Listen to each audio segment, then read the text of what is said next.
سوداگر اور اس کی 3 بیٹیاں۔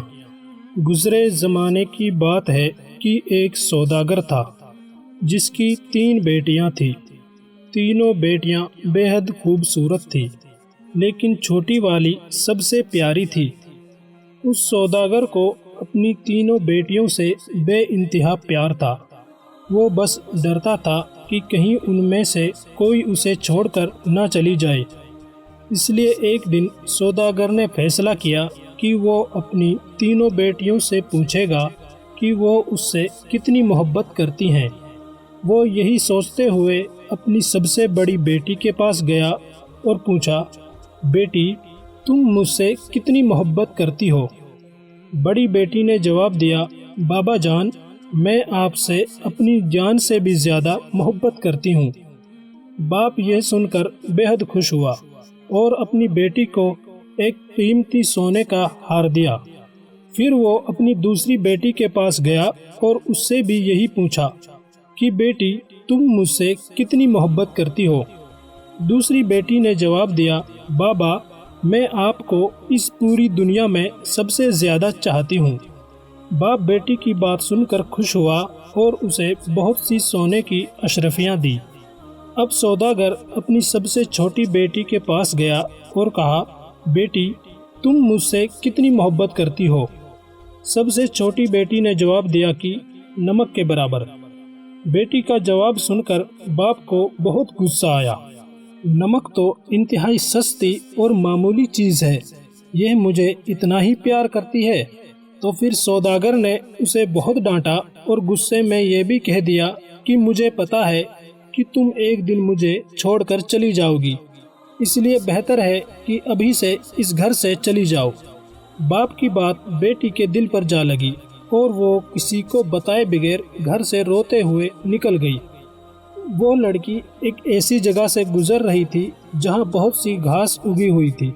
لڑکی نے اپنے لباس کے اوپر ہی ایک اور گھاس کا لباس بنا کر پہن لیا تاکہ وہ پہچانی نہ جائے۔ اس کے بعد وہ بادشاہ کے محل کے باہر جا کر رک گئی اور وہاں کھڑے سپاہیوں سے کہنے لگی، سنو مجھے کچھ کام کی ضرورت ہے، کیا تم مجھے کسی کام پر رکھ لو گے؟ مجھے سب کام آتا ہے۔ نہیں بی بی، ہم ایسے ہی کسی کو کام پر نہیں رکھ لیتے، جاؤ یہاں سے۔ لڑکی اداس ہوئی لیکن پھر سے اصرار کرنے لگی، دیکھو مجھے کام کی سخت ضرورت ہے، میرے لائق کوئی تو کام ہوگا محل میں۔ اس سے پہلے کہ سپاہی انکار کرتا، ایک باورچی ان کے پاس آ کر کھڑا ہو گیا۔ اس نے شاید لڑکی کی بات سن لی تھی، اسے لڑکی پر بہت ترس آیا، اس لیے اس نے لڑکی کو اپنے ساتھ رکھ لیا۔ باورچی نے اسے سارے کام سمجھائے اور اسے اس کی سونے کی جگہ بھی دکھا دی جہاں اور بھی عورتیں تھیں۔ کسی کو اس لڑکی کا نام تو نہیں معلوم تھا، اس لیے اس کا گھاس والا لباس دیکھ کر سب نے اس کا نام گھسیاری رکھ دیا۔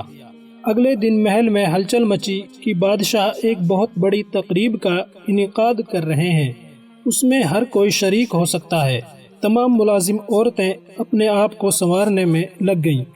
جب تقریب کا دن آیا تو گھسیاری نے جانے سے انکار کر دیا اور کہا کہ اس کی طبیعت ٹھیک نہیں ہے، اور پھر سب اسے آرام کرنے کا کہہ کر چلے گئے۔ کچھ ہی دیر کے بعد گھسیاری اٹھی، اپنا گھاس والا لباس اتارا اور ایک خوبصورت سی پوشاک پہن لی جو وہ اپنے ساتھ لائی تھی، اور پھر اس تقریب میں چلی گئی۔ وہ اتنی خوبصورت لگ رہی تھی کہ وہاں تمام حاضرین کی نظریں اس پر اٹھ رہی تھی۔ ہر کوئی تعجب میں تھا کہ یہ اتنی حسین لڑکی کون ہے۔ وہاں بادشاہ کا بیٹا بھی موجود تھا۔ اس نے جب اس حسین لڑکی کو دیکھا تو دیکھتا ہی رہ گیا، اور پھر شہزادے نے پوری تقریب گھسیاری کے ساتھ باتوں میں گزار دی۔ شہزادے نے کسی اور کی طرف آنکھ اٹھا کر بھی نہ دیکھا۔ پھر گھسیاری کسی کی بھی نظروں میں آئے بغیر واپس محل میں آ گئی۔ اگلے دن عورتوں نے گھسیاری سے کہا کہ تمہیں وہاں ہونا چاہیے تھا، کل بادشاہ کا بیٹا ایک حسینہ پر لٹو ہو گیا اور سارا وقت اسی کے ساتھ رہا۔ گھسیاری بظاہر اداسی ہوئی، ہاں کاش میں بھی جا سکتی۔ کچھ دنوں کے بعد بادشاہ نے پھر سے ایک تقریب رکھی۔ اس بار بھی گھسیاری نے یہی بہانہ لگایا کہ اس کی طبیعت ٹھیک نہیں ہے، سو وہ نہیں جا سکتی۔ لیکن سب کے جانے کے بعد اس نے پھر سے ایک عمدہ لباس پہنا اور تقریب میں چلی گئی۔ شہزادہ اسے دیکھ کر بہت خوش ہوا اور ایک قیمتی انگوٹھی اسے تحفے میں دے دی۔ پھر تقریب ختم ہونے سے پہلے ہی وہ واپس محل میں آ گئی۔ دوسری طرف بادشاہ کا بیٹا سوداگر کی اس چھوٹی سی بیٹی پر فدا ہو کر رہ گیا تھا۔ اس نے فیصلہ کیا تھا کہ وہ اپنے باپ سے اس لڑکی کا ذکر ضرور کرے گا۔ اب اگلی تقریب شہزادے نے خود جان بوجھ کر رکھوائی تاکہ وہ اس لڑکی سے مل سکے، لیکن اس بار گھسیاری نہیں آئی۔ شہزادہ اداس ہوا۔ بادشاہ کو گھسیاری کے بارے میں کچھ بھی نہیں معلوم تھا، اسی لیے وہ پریشان ہو رہا تھا کہ اس کا پتہ کیسے اور کس سے معلوم کریں۔ ایک دن شہزادے نے محل کے ملازموں سے سابودانہ بنانے کی فرمائش کی۔ گھسیاری کو جب یہ پتہ چلا تو اس نے باورچی سے خود سابودانہ بنانے کی خواہش کا اظہار کیا۔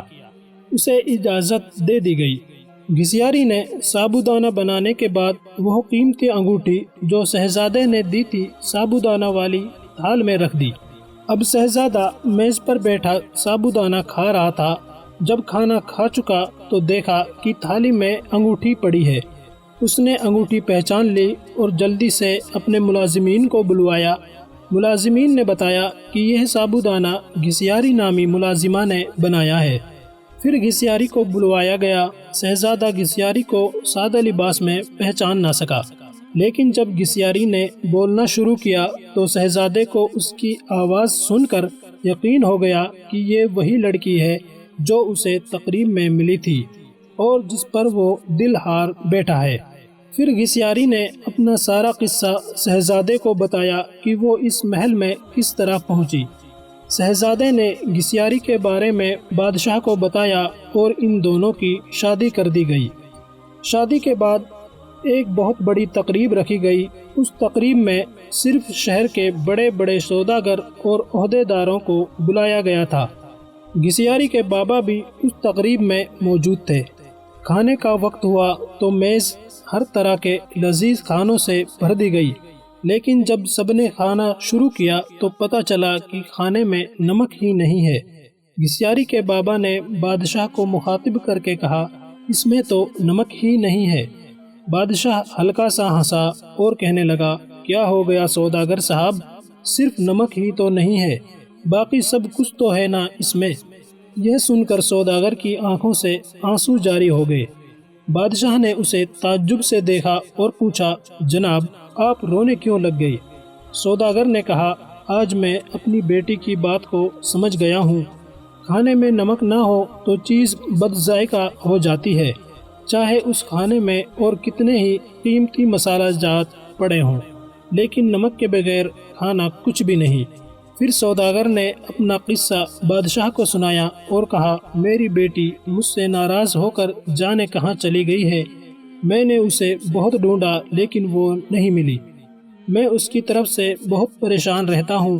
سوداگر نے بادشاہ کو اپنی بیٹی کا حلیہ بتایا تو بادشاہ نے گھسیاری کو بلوایا اور اپنی بیٹی کو صحیح سلامت دیکھ کر باپ کی خوشی کا تو ٹھکانہ ہی نہ تھا۔ سوداگر نے بیٹی کو گلے لگایا اور اس سے معافی مانگتا رہا۔ دوستو ویڈیو اچھی لگی ہو تو لائک ضرور کر دیں اور ایسی ہی اور ویڈیوز پانے کے لیے چینل کو سبسکرائب کرنا نہ بھولیں۔